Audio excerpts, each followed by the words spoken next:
Happy New Year, everyone. Marcus Casey. I'm a volunteer meditation instructor here at Columbus KTC. We're really glad you joined us today. And for those who are local, we are getting very excited about the new center. I was in it a few weeks ago, and it is looking absolutely amazing. I am incredibly excited. While I was working on this talk, Bell Hooks passed away at the age of 69. Now, she was an American author, professor, feminist, and a social activist. And as people memorialized her on social media, I ran across something she said in an interview that really struck a chord with me. She said, "We've always thought of our heroes as having to do with death and war.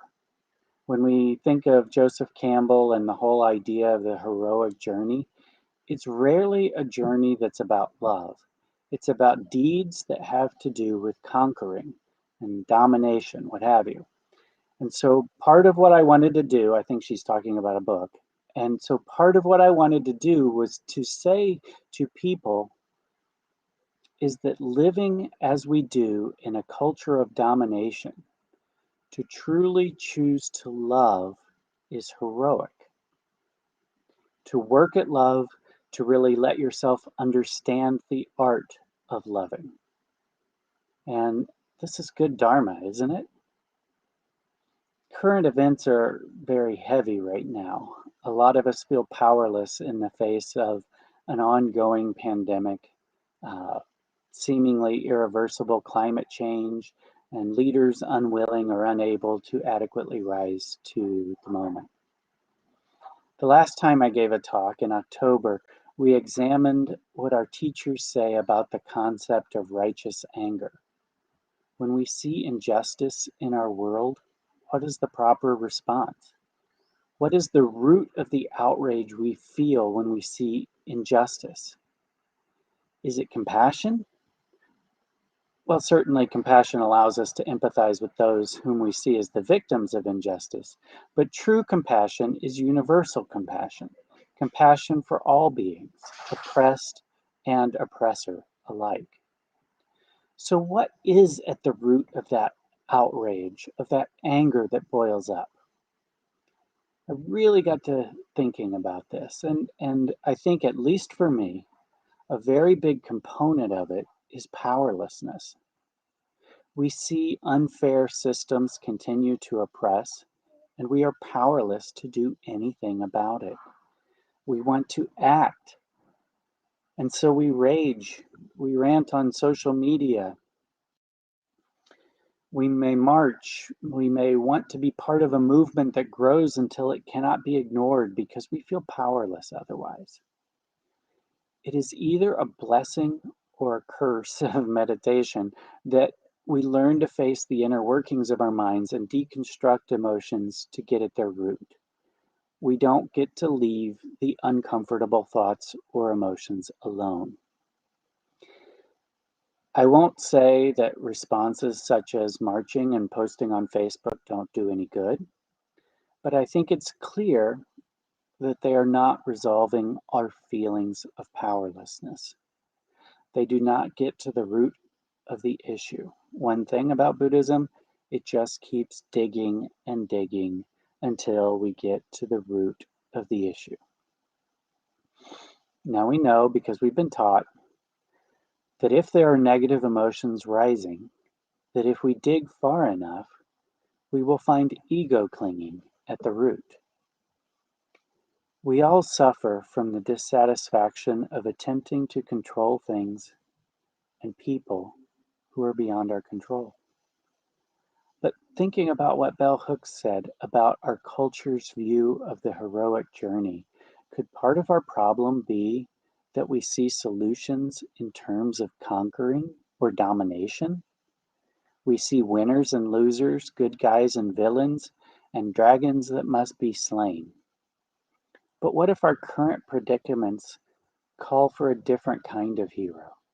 Heroes who truly love, who really let themselves understand the art of loving. Before we go any further, it is our tradition to say together the four-line refuge prayer when we start our talks. The prayer is in Tibetan. If you don't know it, listen and make the aspiration to awaken and help others to awaken. When we are chanting this, we are repeating our commitment to take refuge in the three jewels: the Buddha, or the goal, what we aspire to, the Dharma, or the path, and the Sangha, our guides and companions on the path. We will chant the prayer once in Tibetan, once in English, and then a second time in Tibetan. Om Sanjay Chudang Soki Chognam La Jiangchu Bardu Dani Kyabsu Chi Dagi Jinsogi Pesunamgi Drola Penchir Sanjay Druparsho. Until I am enlightened, I take refuge in the Buddha, the Dharma, and the Sangha. Through the merit I create by practicing generosity and the other perfections, may I attain Buddhahood for the sake of all sentient beings. Om Chidang Sanjay Chidang Zoki Chognam La Jamchu Bardu Dani Kapsu Chi Dagi Jinsogi Pesunangi Drola Pinchir Sanjay Druparsho.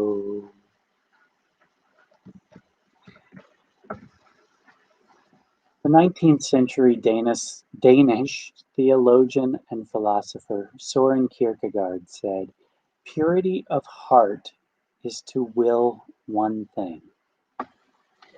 For those who have taken the Bodhisattva vow and are working to follow the path of the Bodhisattva, we work toward a pure heart or mind to reorient all our desires until we will only bodhicitta. We are called to the path of bodhicitta. We are called to develop radical compassion and wisdom. Before we go much further, let's make sure we're all on the same page about what we mean when we talk about bodhicitta. I'm going to be referencing two books for this talk. The first is The Way of the Bodhisattva by Shantideva, one of my all-time favorite books, as well as a commentary on The Way of the Bodhisattva by Pema Chodrön called No Time to Lose. Now, bodhicitta is a Sanskrit word.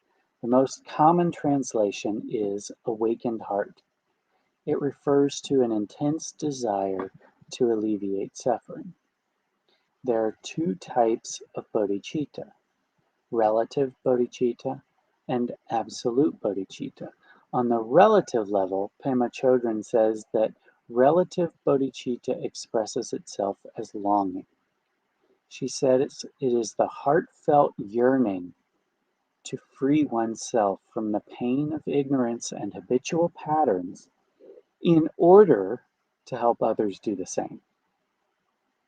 The longing to alleviate the suffering of others is the main point. In relative bodhicitta practice, we often start with those closest to us for whom love is already developed and comes easily. But the underlying inspiration is global and all-encompassing. Pema Chodrön says that in some ways it is sort of a mission impossible. The desire to end the suffering of all beings, including those we'll never meet, as well as those we loathe. On the absolute level, absolute bodhicitta is non-dual wisdom. It is the vast, unbiased essence of mind, your mind and mine.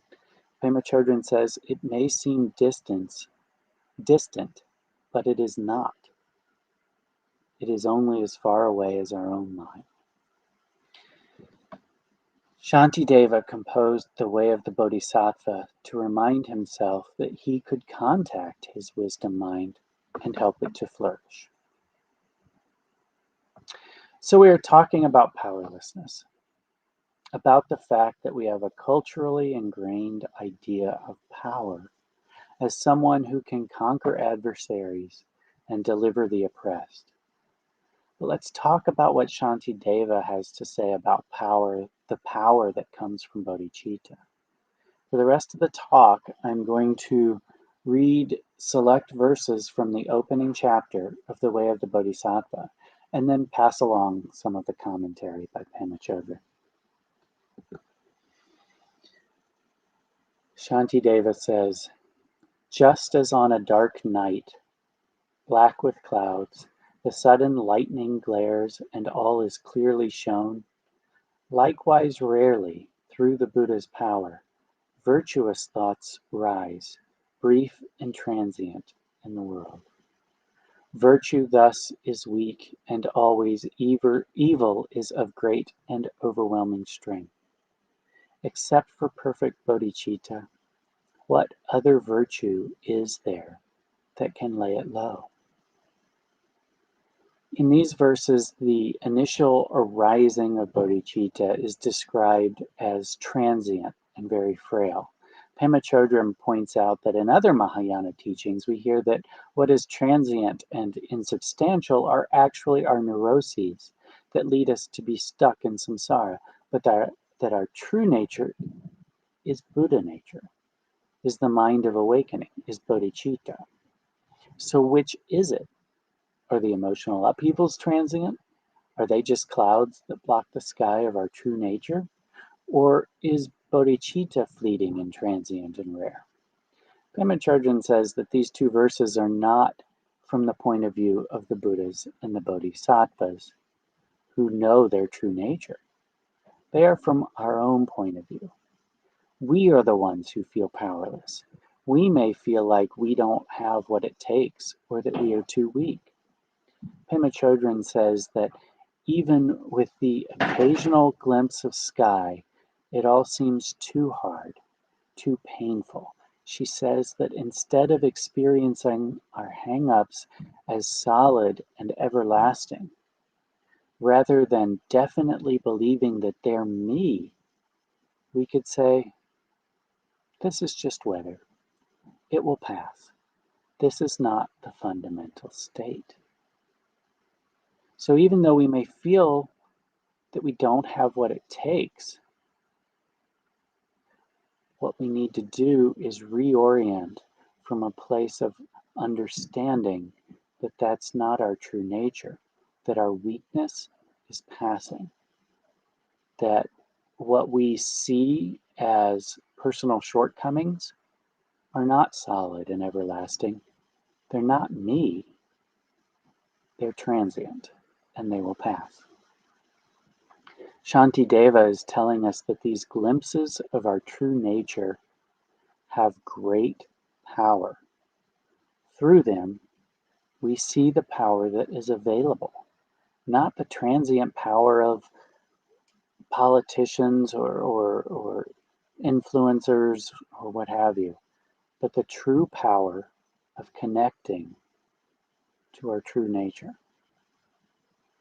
Shantideva goes on and says, for many eons, deeply pondering, the mighty sages saw its benefits, whereby unnumbered multitudes are brought with ease to supreme joy. Shantideva knows that we can take these glimpses of bodhicitta, and by recognizing them and nurturing them, they will grow. The mighty sages, it says, for many eons deeply pondering, they have seen that only this good heart of bodhicitta can keep us from getting hooked in our old self-centered ways. Pema Chodrön says that we may ask why bodhicitta has such power, and perhaps the simplest answer is that it lifts us out of self-centeredness and gives us the chance to leave our dysfunctional habits behind. Everything we encounter becomes an opportunity to develop the outrageous courage of the Bodhi heart. Think about what we're up against. Take climate change, for example. We're up against climate change. So let's dig. What causes climate change? Human activity. Let's dig. Human greed. Dig a little deeper. Self-centeredness. We know that everything that causes suffering springs from self-centeredness. So if our true struggle is against self-centeredness, then the most powerful means to combat our own suffering, society's suffering, the suffering of all beings, must be something that can combat our self-centeredness. And that is bodhicitta. By aspiring for all beings to be free of their suffering, we free ourselves from our own myopic, claustrophobic perspective, and then life becomes bigger than ourselves. When that happens, we can cultivate a sense of shared humanity. Trungpa Rinpoche used to say, the essence of Mahayana is thinking bigger. Compassionate thinking is bigger thinking.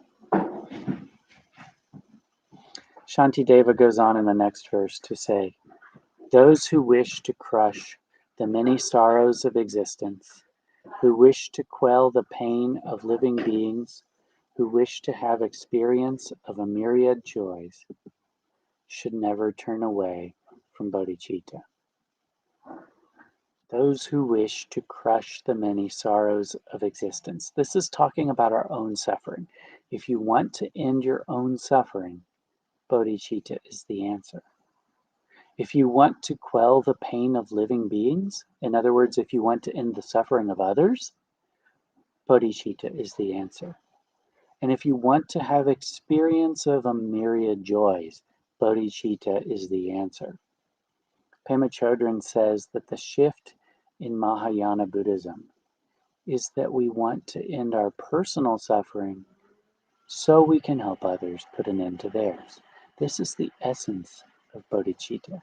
At some point we realize that what we do benefits ourselves, what we do for ourselves benefits others, and what we do for others benefits us. This is why His Holiness Karmapa talks so much about interdependence, although he wrote a whole book about it called Interconnected. He likes to use the word interconnection more than interdependence because especially we in the West kind of tend to react negatively to the idea of dependence on others. So he says interconnection. We come to realize that all that we do to awaken our own heart affects all of our contacts. And if it affects those that we have connection to, and there are many, then it affects those that they have connection to and those that they have connection to. Haven't we realized now in this 21st century how small the world really is, how quickly those connections cover the entire globe, how one person falling ill on the other side of the planet has this much effect, how similarly it is that one person developing radical love and becoming a courageous hero of love will also ripple out from us around the globe. Shantideva says, should bodhicitta come to birth in those who suffer, chained in prisons of samsara, in that instant they are called the children of the blissful one, revered by all the world, by gods and humankind. Chained in prisons of samsara. We are currently chained in prisons of samsara, prisons of suffering. Another translation says in dungeons of samsara. What is samsara? Samsara is being trapped in the repetitive habits that cause us to suffer. But even while we are trapped, we can feel kindness and empathy for others. with just a momentary flash of bodhicitta. In that instant, we become a child of the Buddhas and worthy of respect. This is for everyone. This isn't only for monks or famous spiritual leaders. Whatever spiritual or whatever preconception that you use to minimize yourself, being American or whatever it is that makes you think that you're not worthy or can't do this, put that out of your thinking. Bodhicitta, a flash of bodhicitta, is just a thought away for any of us. And the training in bodhicitta will help nurture that and help us grow in that, just as it did for everyone else who has walked this path. Everyone in the dungeons of samsara is a candidate for awakening the compassionate heart. Shantideva goes on to say, for like the supreme substance of the alchemists, it takes our impure flesh and makes of it the body of a Buddha, jewel beyond all price. Such is bodhicitta. Let us grasp it firmly. Since the boundless wisdom of the only guide of beings perfectly examined and perceived its priceless worth, those who wish to leave this state of wandering should hold well to this precious bodhicitta. All other virtues, like the plantain tree, produce their fruit, but then their force is spent. Alone, the marvelous tree of bodhicitta constantly bears fruit and grows unceasingly. As though they pass through perils guarded by a hero, even those weighed down with dreadful wickedness will instantly be freed through having bodhicitta. Why do those who fear their sins not have recourse to it? Just as by the fire that will destroy the world, great sins are surely and at once consumed by it. Its benefits are thus unbounded, as the wise and loving Lord explained to Sudana. Now, Pema Chodrön explains this whole section as a series of analogies for bodhicitta. The first is alchemy. Bodhicitta can use anything, any ordinary thought, word, or deed to transform our self-absorption. I think that's one of the benefits of mindfulness.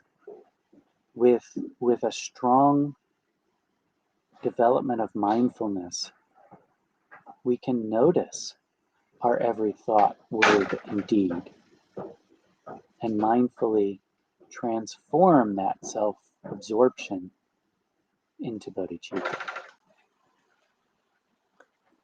The second analogy compares bodhicitta to a priceless jewel.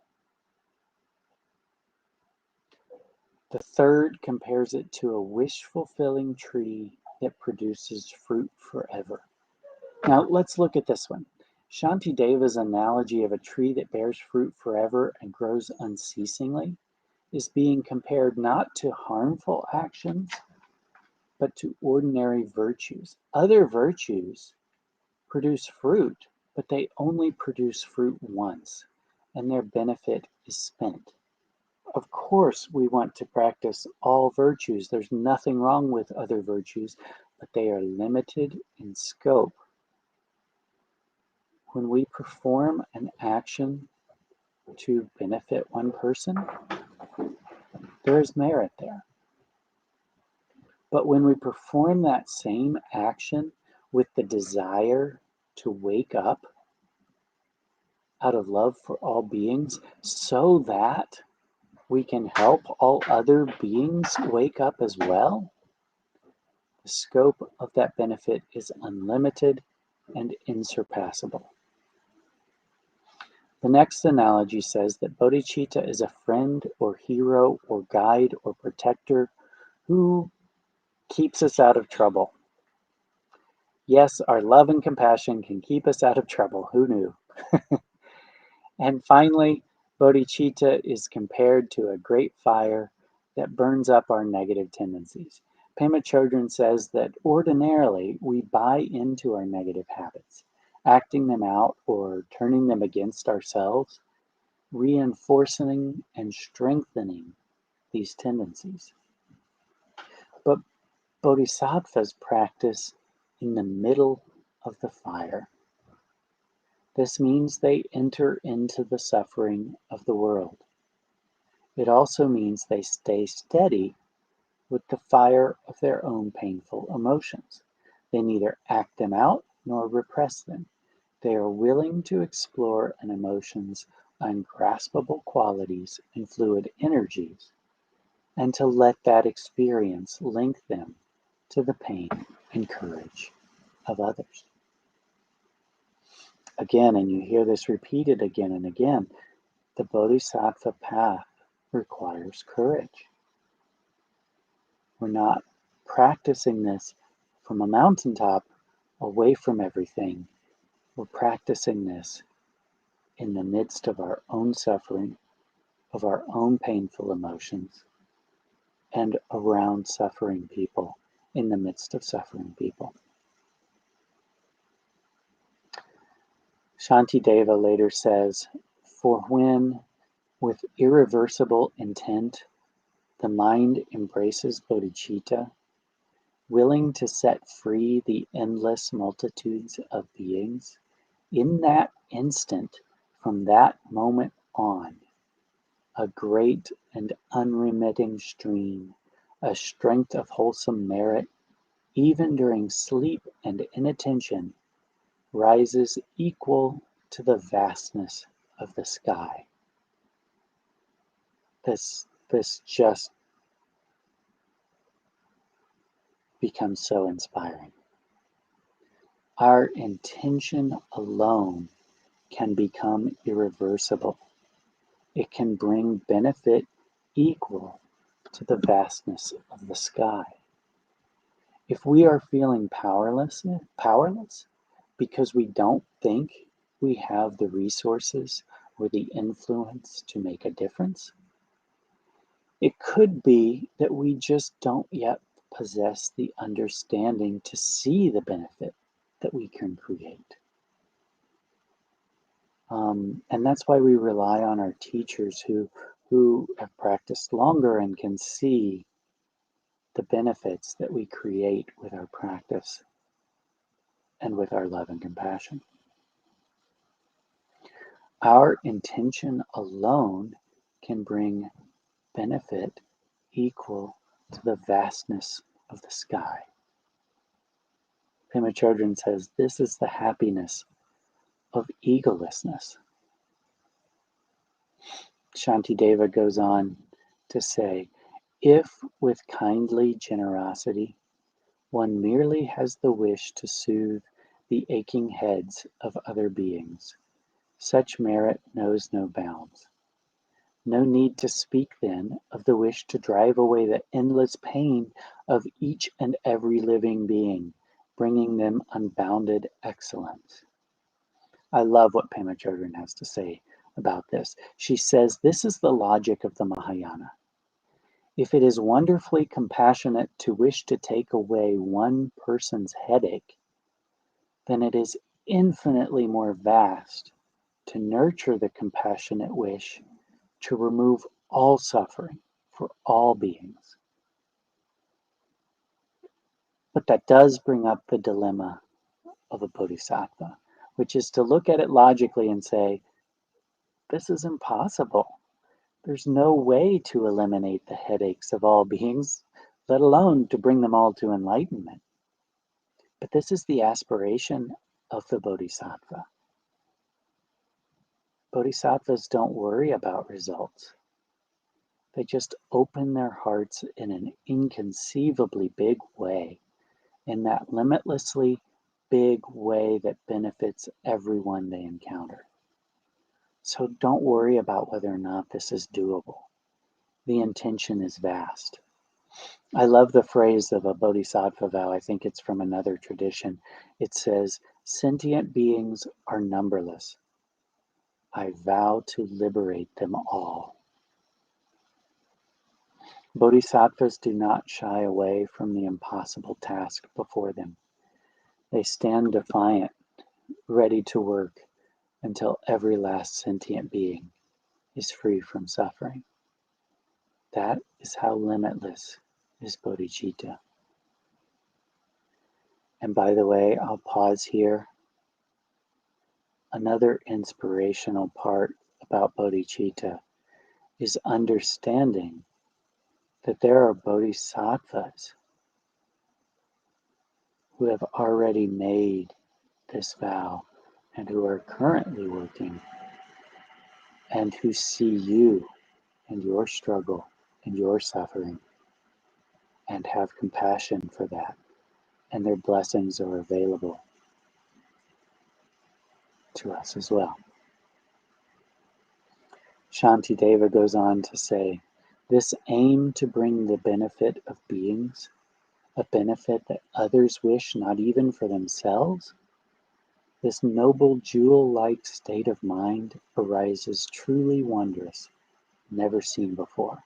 Pema Chodrön says that when Shantideva talks about those who do not wish this benefit even for themselves, he's referring to most of us. What is our daily MO? Working with habitual patterns is usually not our priority. Most of us are not impassioned about de-escalating our emotions and prejudices or awakening bodhicitta. This true good is not our main focus, and I'm speaking broadly here. We'd simply like to get through the day without mishap, and we definitely don't want to be bothered by those who give us grief.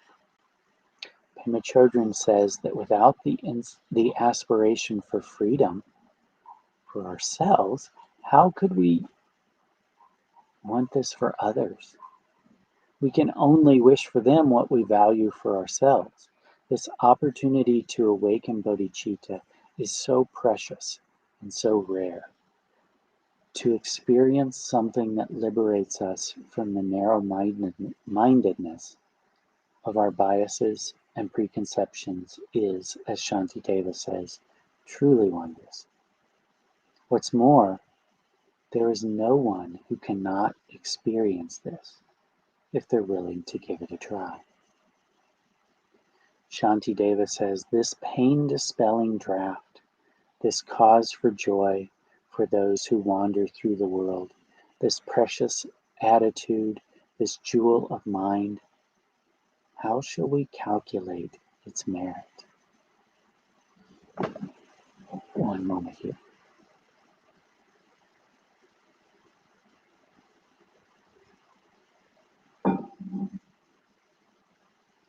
Lama Kathy calls us bodhisattvas in training.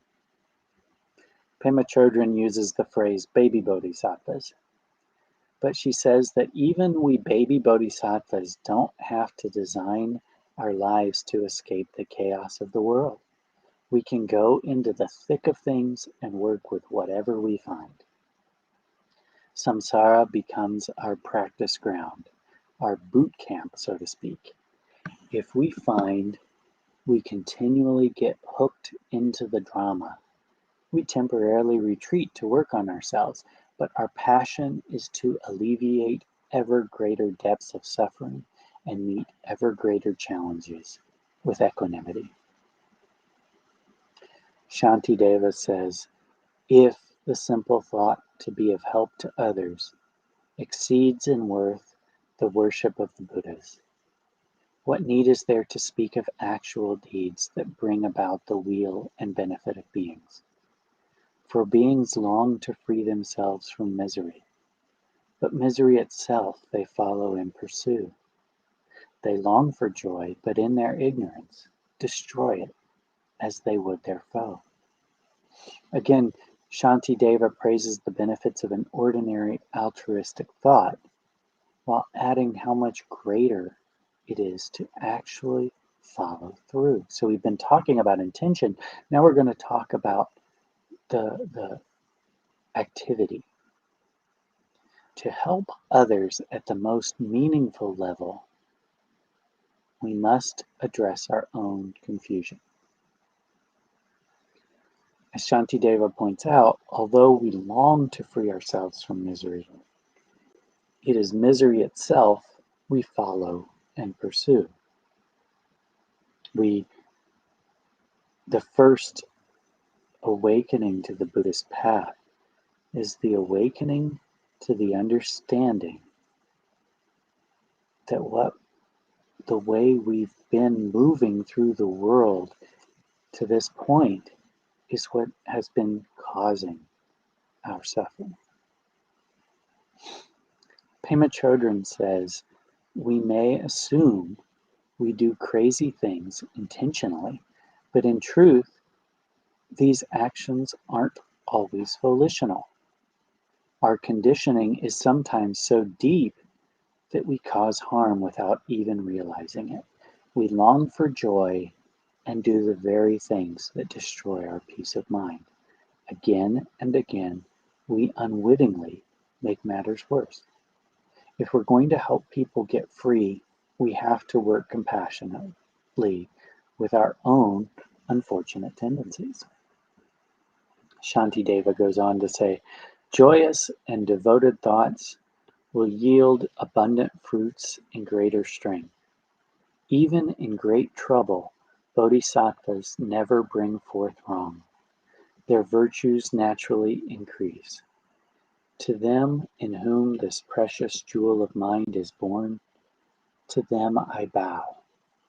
I go for refuge to those springs of happiness who bring their very enemies to perfect bliss.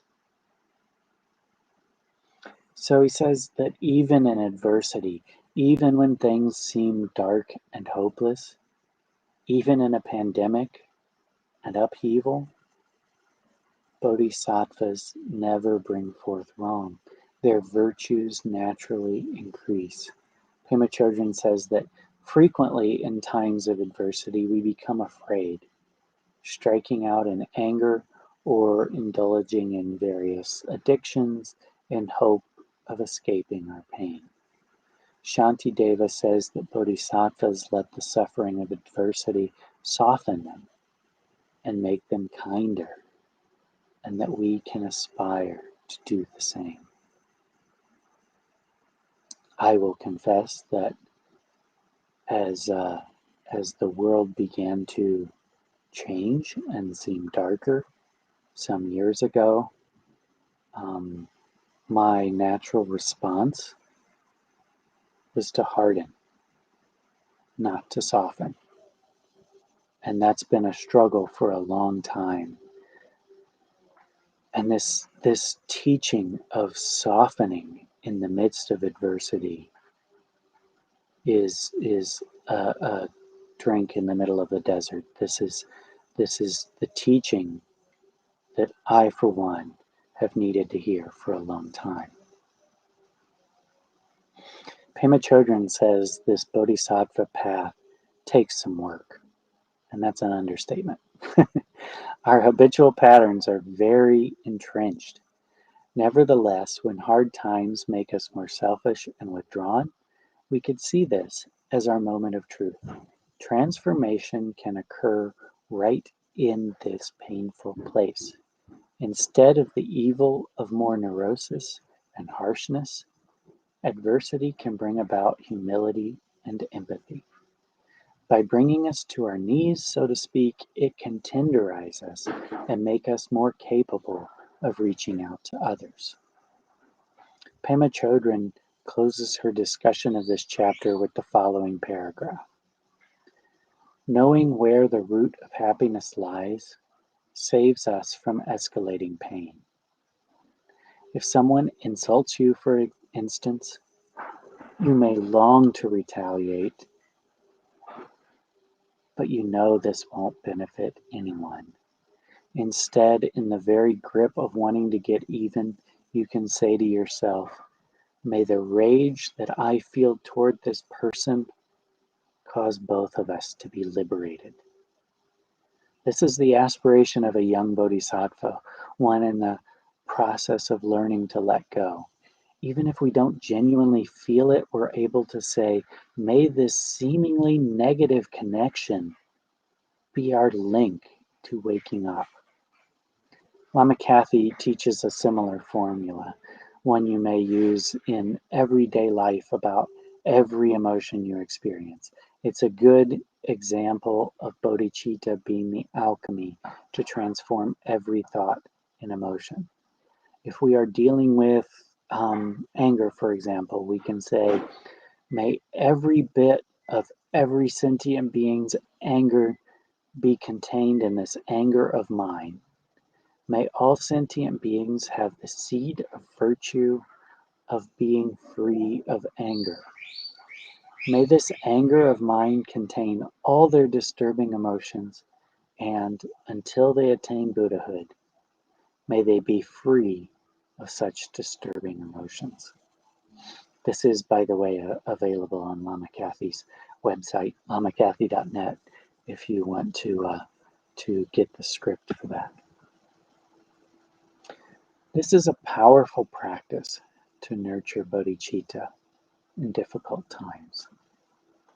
This is a practice that takes those everyday upheavals, the big things we see on the news, or the tiniest little recognition of self-grasping.